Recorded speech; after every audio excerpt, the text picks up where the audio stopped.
Comenzamos.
Por favor la Biblia en el Evangelio de Mateo capítulo 25. Evangelio de Mateo capítulo 25. Quiero haceros la misma pregunta que le haremos al Señor el día del juicio, cuando separe las ovejas de las cabras, utilizando el propio texto bíblico, que le preguntarán unos y otros: ¿cuándo te vimos? ¿Cuándo te vimos, Señor? ¿Cuándo te vimos? Sobre eso vamos a hablar esta mañana. No suelo hablar mucho del juicio, no suelo hablar mucho ni excesivamente de la hora de la muerte y del juicio que hemos toda la vida llamado como el juicio final. Pero sin ser exagerado, voy a tratar de decir aquello que para mí es importante dentro del texto bíblico. Leemos, comenzando desde el versículo 31. Cuando el Hijo del Hombre venga en su gloria y todos los santos ángeles con él, entonces se sentará en su trono de gloria y serán reunidas delante de él todas las naciones, y apartará los unos de los otros como aparta el pastor las ovejas de los cabritos. Y pondrá las ovejas a su derecha y los cabritos a su izquierda.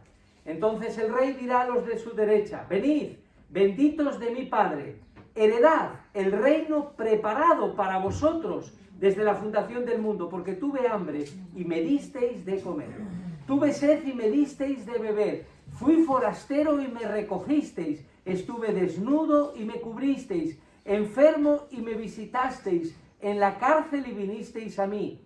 Entonces los justos le responderán diciendo: Señor, ¿cuándo te vimos hambriento y te sustentamos, o sediento y te dimos de beber? ¿Y cuándo te vimos forastero y te recogimos, o desnudo y te cubrimos?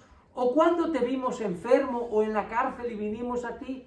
Y respondiendo el rey les dirá: de cierto os digo, que en cuanto lo hicisteis a uno de estos mis hermanos más pequeños, a mí me lo hicisteis.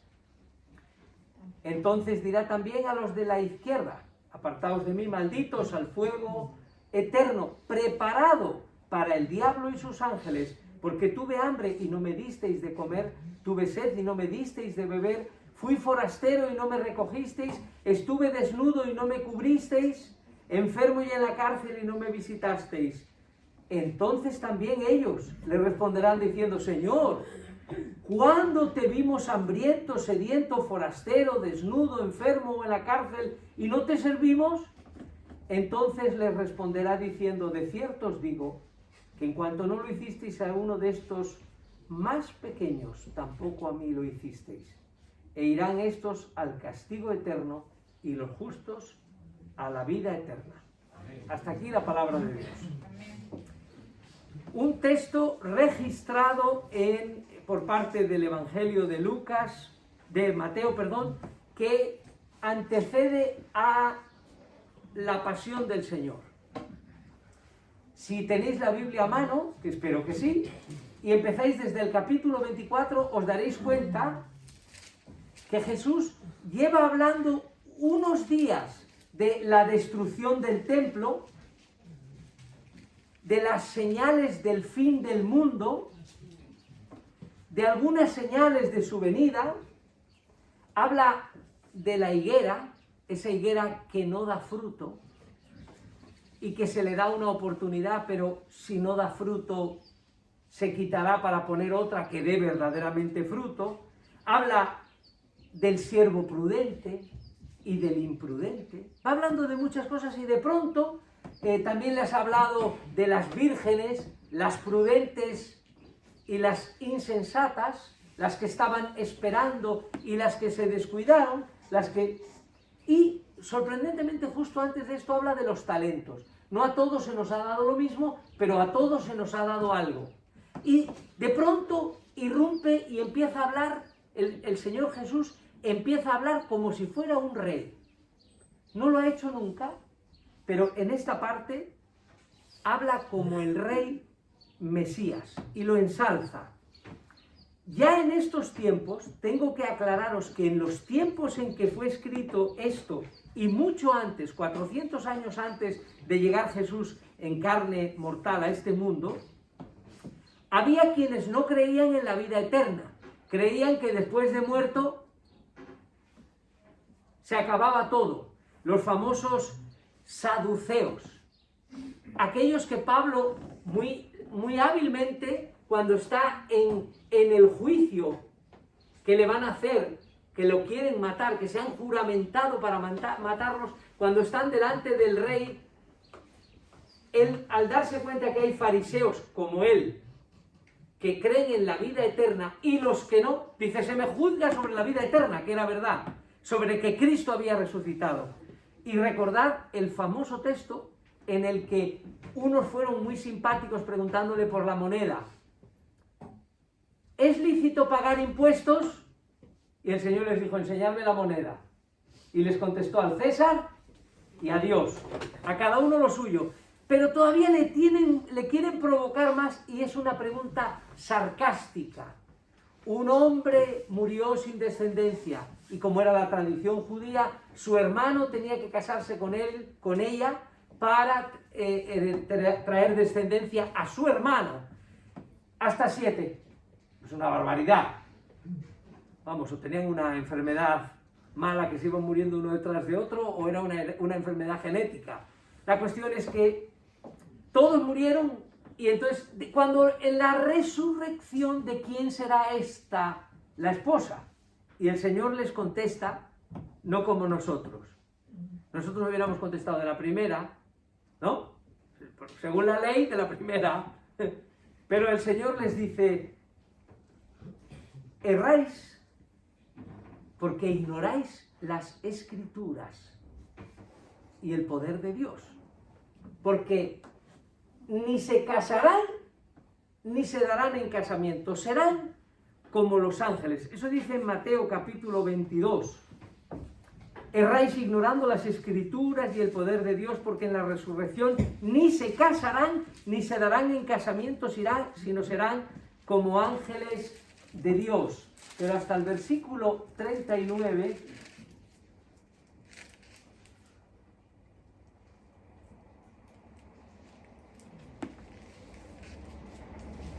me perdí. 29. Aquí sí. versículo 31, pero respecto a la resurrección de los muertos, ¿no habéis leído lo que os fue dicho por Dios cuando dijo, yo soy el Dios de Abraham, el Dios de Isaac, el Dios de Jacob? Dios no es un Dios de muertos, sino de vivos. Oyendo esto, la gente se admiraba de su doctrina. El Señor habla en este texto, para centrarme, habló de un juicio a todas las naciones, y dice que el Señor vendrá con un cortejo de ángeles. Recordáis que Pablo lo dirá más adelante, porque el Señor mismo descenderá del cielo a la voz del arcángel y con trompeta de Dios. Los muertos en Cristo resucitarán primero y luego los que estemos vivos iremos al encuentro del Señor. El Señor esta vez va a volver glorioso. Todo ojo lo verá. Nació tan humilde que le vieron muy pocos. Nació incluso de noche. Según nuestra tradición cristiana, parece ser que los pastores estaban de noche vigilando y recibieron un aviso que fueran a verlo. No sabemos ni cuándo va a volver, y sí vemos algunas señales. Quiero recordaros, queridos hermanos, que contra la voluntad de Dios no podemos pelear. Dios vendrá cuando Él quiera. Aunque a nosotros nos puede parecer que algunas de las señales que vemos, como por ejemplo, se hablará de plagas, de hambre, de terremotos, de guerra, de rumores de guerra, son cosas que nos deben, cuando menos, sensibilizar sobre el asunto. Todos compareceremos ante el tribunal de Dios y todos seremos juzgados por un juez justo y misericordioso. Fijaros, justo y misericordioso. ¿Es necesario que Dios sea justo? Absolutamente, porque Él no es injusto, pero es más necesario que sea misericordioso, porque necesitamos que nos trate con mucha misericordia. Ninguno podrá justificarse. Voy a leer algunos versículos bíblicos, así que tened la Biblia preparada. Nos vamos al libro de Romanos. Romanos capítulo 2, versículo 14. Porque para hablar de estas cosas es mejor leer la Biblia que dar ideas. Romanos capítulo 2, del versículo 14 al 16. Porque cuando los gentiles que no tienen ley hacen por naturaleza lo que es de la ley, estos, aunque no tengan ley, son ley para sí mismos, mostrando la obra de la ley escrita en sus corazones, dando testimonio su conciencia y acusándoles o defendiéndoles sus razonamientos, en el día en que Dios juzgará por Jesucristo los secretos de los hombres conforme a mi evangelio. Esto es, reconozco que del libro de Romanos, así como el capítulo 8 me apasiona, este es uno que más me ha inspirado a lo largo de toda mi vida cristiana a creer que Dios ha puesto algo importante en todos los seres humanos.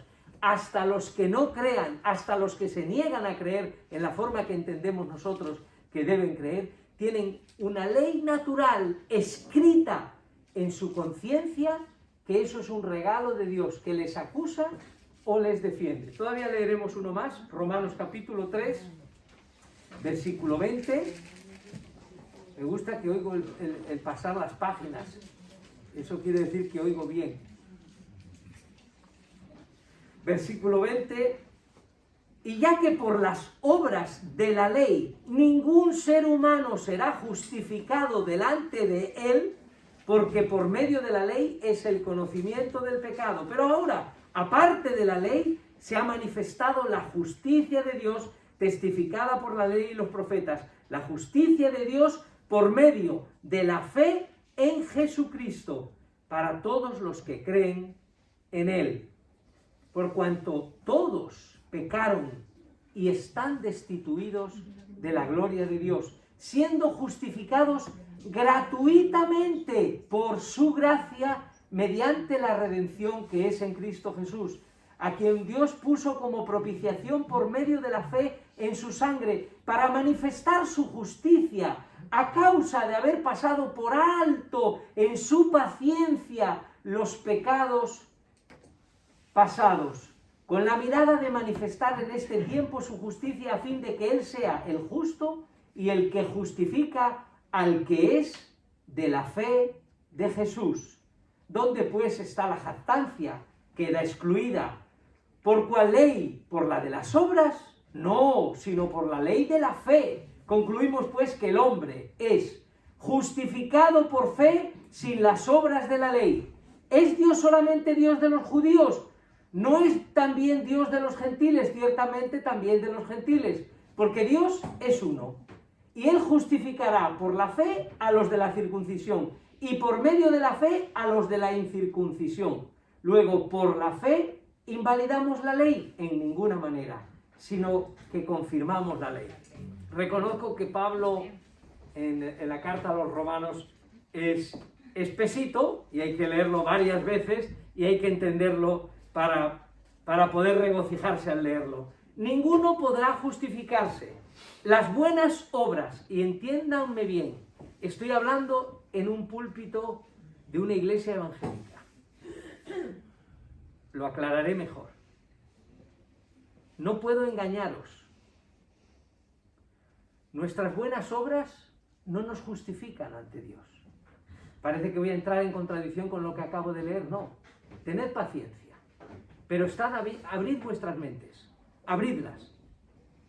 Nadie se presentará diciéndole, hice esto por ti, o hice esto para ti, o no podrá presentarse nadie. Lo acabamos de leer. Ni siquiera con el cumplimiento imposible de la ley. Es imposible agradar a Dios por la ley. No matarás, no cometerás adulterio, no dirás falso testimonio. El que esté libre de pecado, que tire la primera piedra. Todo el mundo tenemos que tirar la piedra al suelo. Nadie cumplimos la ley, pero tampoco por las obras.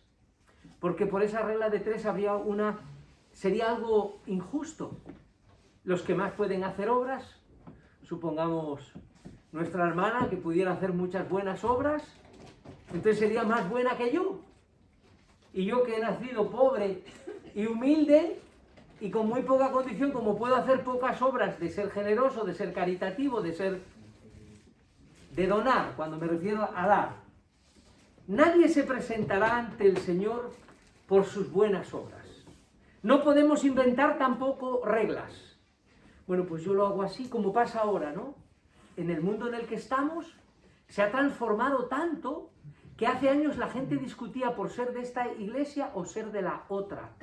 Pero ahora la respuesta de la gente es, si te viene bien, me alegro por ti.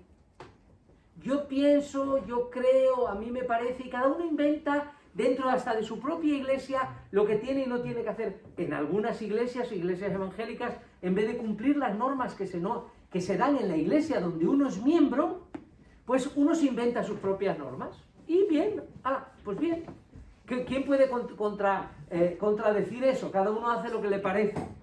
En todo el mundo, el único salvoconducto es haber creído en Cristo. El único salvoconducto que hemos leído, que para entrar al cielo, la única cartilla que podemos llevar sellada no es la de las vacunas, no es la del país donde hemos estado, no es el pasaporte, no es la cédula de tu país, no es el carnet de identidad, no es que venías a una iglesia católica o a una iglesia evangélica o a una iglesia ortodoxa o que ibas a una iglesia muy guay. No. El único salvoconducto es haber creído en Cristo. Haber depositado tu fe en Cristo. No podemos inventar reglas. Seremos juzgados de acuerdo a nuestra conciencia, pero en este juicio que hemos expuesto se hará una distinción.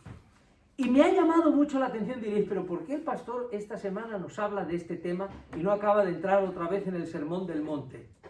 Pues porque estoy demasiado disperso con todas las cosas que acuden cada día, con todas las situaciones. Esta semana he tenido una conversación con una persona por teléfono, una persona religiosa, muy buena persona además, muy buena, y me ha hecho pensar tanto, porque precisamente a su edad, a sus 77 años, todavía está ejerciendo.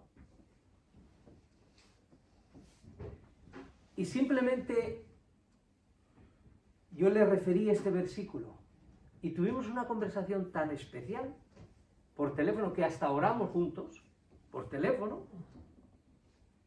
que le dije, algún día el Señor nos preguntará que cuándo, le preguntaremos al Señor, Señor, ¿y cuándo te vimos? ¿Cuándo te vimos? En este juicio expuesto se hará una distinción particularmente por 5 aspectos del amor al prójimo y 5 aspectos de omitir el amor al prójimo. Este juicio que hemos leído, no te quedes todavía en la vida eterna que no la puedes conseguir. No te quedes en que te separen para la izquierda y para la derecha. No trates de hacer las cosas para sacar interés, como casi todo lo que hacemos. Esta semana le decía a una chica joven que lleva 11 años casada, lo más importante es hacer las cosas por la otra persona, no por el interés que sacas de esa relación. Casi todos nosotros somos, por naturaleza, genéticamente egoístas. Y todo lo hacemos por lo que, iba a decir, sacamos. Pero en realidad sí, somos egoístas. Estamos con la persona a la que amamos, porque la amamos, por eso estamos. No voy a meterme por ese camino, voy a continuar. 5 aspectos del amor al prójimo y 5 aspectos de omisión. Primera de Juan, capítulo 3, versículo 14. Y yo que pensaba que tenía para poco, y se acabó el tiempo. Nosotros sabemos que hemos pasado de muerte a vida en que amamos a los hermanos. El que no ama a su hermano permanece en muerte. Nosotros sabemos que hemos pasado de muerte a vida exclusivamente porque amamos a los hermanos. Y en primera de Juan 4:20 dice, si alguno dice yo amo a Dios y aborrece a su hermano, es mentiroso. Pues el que no ama a su hermano, a quien ha visto, ¿cómo puede amar a Dios a quien no ha visto? Un famoso hombre, para mí de Dios, de la historia de España, Juan de la Cruz, o San Juan de la Cruz, dijo esta frase, a la tarde se nos juzgará de amor. En el castellano quería decir, al atardecer, al finalizar el día, cuando se te acabe la vida, se te juzgará del amor. Amar al prójimo, pero por sí mismo. Tenemos que amar al prójimo por quien es, porque es persona, porque es prójimo. Amarás al prójimo como a ti mismo, queridos hermanos. No nos llevemos la sorpresa aquel día del juicio, cuando nos digan, ¿cómo? ¿Cómo? Y nos separen. Ojalá estemos en el sitio correcto. ¿Cómo vemos al prójimo? ¿Qué vemos en el prójimo? En el prójimo vemos sus defectos, sobre todo. En el prójimo vemos lo que podemos sacar. En el prójimo vemos a un enemigo. En el prójimo vemos a alguien que según nos interese nos acercamos o no. ¿Qué vemos en el prójimo? ¿Quién es mi prójimo?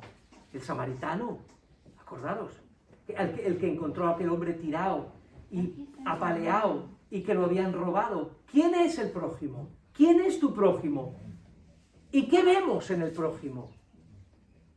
Como pastor, escucho a mucha gente quejarse de sus prójimos. Y muchas veces creo que yo hago lo mismo. Amarás al prójimo como a ti mismo. Si tu enemigo tiene hambre, dale de comer. Si tiene sed, dale de beber. Amad a vuestros enemigos. Haced el bien a los que os ultrajan y os persiguen. Tampoco se trata de encontrar una razón interesada. ¿Cuántos de nosotros hacemos cosas para sentirnos bien? A mí me enseñaron desde pequeño que había que dar limosna.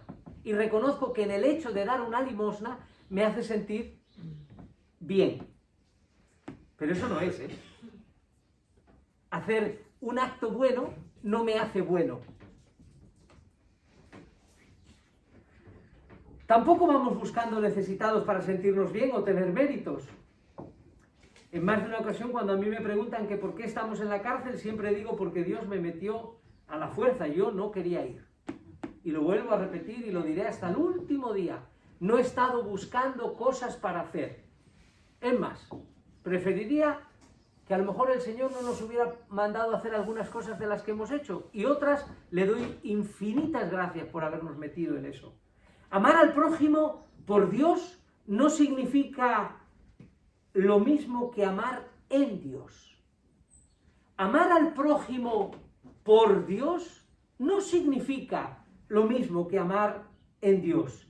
Es amarle en sí mismo, para amar al prójimo con calidad y eficacia, aunque el motivo fundamental venga de arriba. Aunque Dios provoca ese amor al prójimo, también tenemos que hacer un esfuerzo de tratar de ver al prójimo, a ese prójimo que no nos gusta, a esas personas que no nos caen bien, también como más pequeños, cuando están necesitados de abrigo, de comida, de cárcel, de hospitales, de lo que sea. Bien, a ver a Jesús en los hambrientos, en los sedientos, en los forasteros, en los desnudos, en los enfermos, en los que están en la cárcel. Y la pregunta que yo os voy a hacer es, ¿los vemos o no los vemos? A mí me gusta ponerme a veces la Biblia como me enseñaron. Esto es un espejo. Aquí no vale decir, no veo. Esto es un espejo. Y en el espejo me dice que te vi cuando estabas hambriento. ¿Sí? ¿Le veo o no le veo? ¿Veo a Jesús en el hambriento? ¿Veo a Jesús en el desnudo? ¿Veo a Jesús en el encarcelado? ¿Veo a Jesús en el enfermo? ¿Cuándo te vimos o no te vimos? Los hermanos pequeños de Jesús, versículo 40 que hemos leído, y no me salgo del texto, en el versículo 40 que hemos leído, los hermanos pequeños de Jesús son estos. No vale que miremos para otro sitio, ya sabemos que nosotros somos de la salvación por fe, pero Dios preparó obras de antemano para que nosotros andemos en ellas. Debemos andar en las buenas obras que Cristo preparó para que nosotros andemos en ellas. Y no vale cerrar los ojos contra el prójimo que nos cae mal, que políticamente no es de nuestro grupo, que nos cae, y perdonadme la expresión, gordo o flaco, porque pueden ser las dos cosas. No vale. Es nuestro prójimo, es la persona que está enfrente de nosotros, y en algunos de esos pequeños, los necesitados, está Jesús. A los que hicieron, dice la Escritura, que a los que hayan visto y hayan hecho por los pequeños esas obras de misericordia, les espera una herencia que ha preparado Dios para ellos. Dios ha preparado una herencia solo para los hombres, porque el infierno solo está preparado para el diablo y sus ángeles. Eso es lo que dice. No era para hombres. No era para que vayan los hombres. Desgraciadamente, irán. Pero el cielo y la vida eterna, preparada para vosotros desde antes de la fundación del mundo. Pero cuando habla del infierno, dice del diablo y sus ángeles. Recompensas recordadas todas las buenas obras de los justos. Ni siquiera al que haya dado un vaso de agua a uno de estos más pequeños. Recordad, eso no se olvida. Dios no es injusto para olvidar nuestra fe, ni lo que hemos hecho para la gente, para los santos, por causa de su nombre. Y quiero terminar. A mí este capítulo, que lejos de ver en él como el Señor siempre es tan sublime, no se regodeó en el infierno, como cuando yo era pequeño, que se regodeaba mucho en eso. No se regodeó en la vida eterna, que poco sabemos de ella.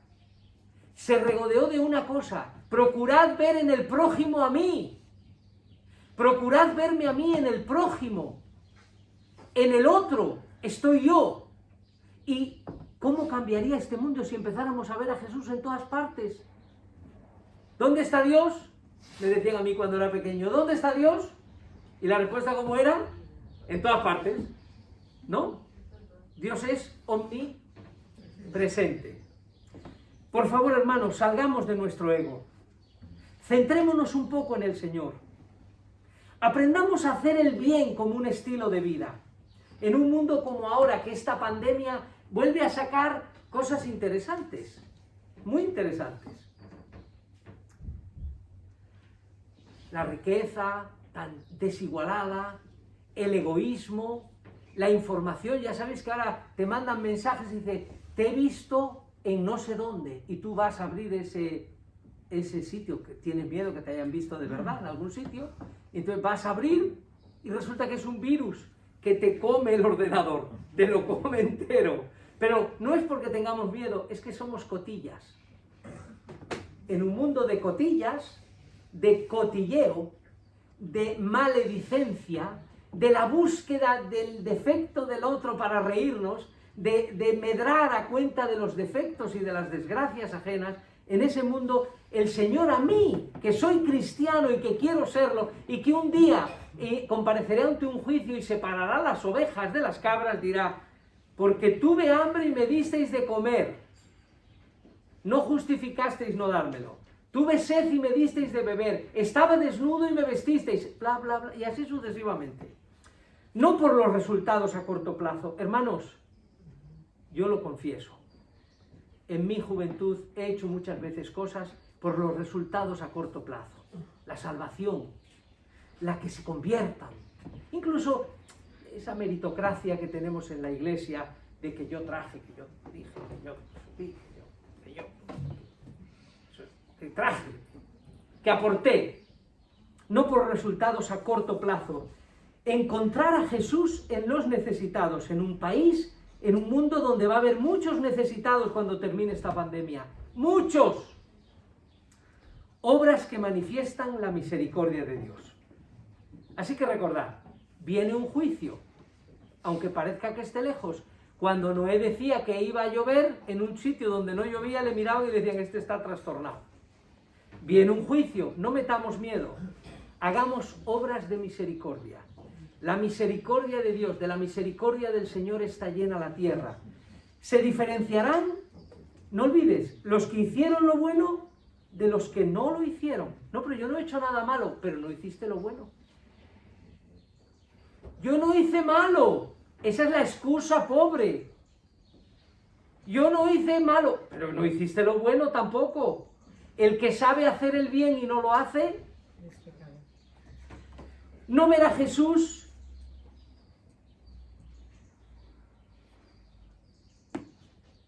no quita que hagamos el bien.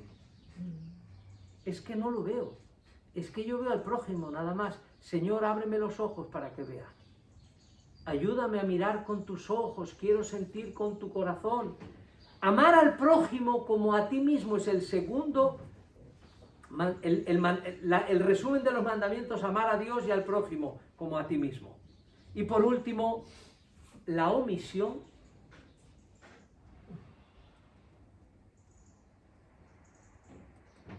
te condena. La omisión te condena. No eres mejor que el que hizo lo malo. ¿Recordad? Frío o caliente, a los tibios los vomito de mi boca. Os animo a que estéis pensando en un juicio precioso en el que el Señor os llame bienaventurados. Amén. Venid benditos de mi Padre al lugar que he preparado para vosotros. Esa es la invitación.